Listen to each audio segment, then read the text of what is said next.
William Dean Whiting.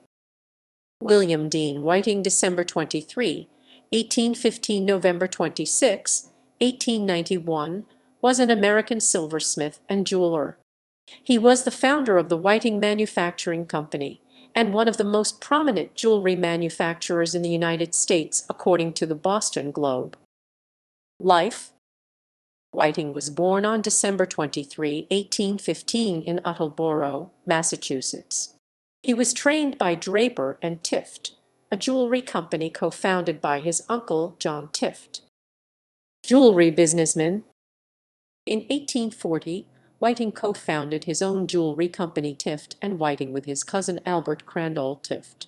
After Tift retirement in 1853, Whiting renamed the company as Whiting and Gooding & Co.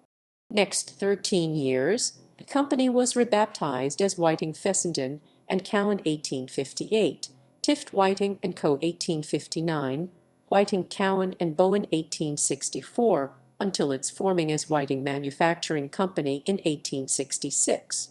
The factory of Whiting Manufacturing Company was located in North Attleboro, Massachusetts, but it was destroyed by a fire in 1875. After that, the company's manufacturing center was transferred to New York. The ruins of the factory were acquired by F. Jones. Even if Whiting had a small production output, his company was recognized as an exceptional handmade producer. Charles Osborne was the most famous designer in the company, considered one of the most influential designers of the American aesthetic movement. By 1891, William Dean Whiting was described as one of the most prominent jewelry manufacturers in the United States by the Boston Globe.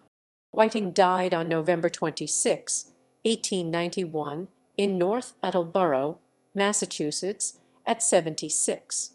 His son Frank M. Whiting was also a silversmith. The Whiting Manufacturing Company merged with the Gorham Manufacturing Company in 1924. References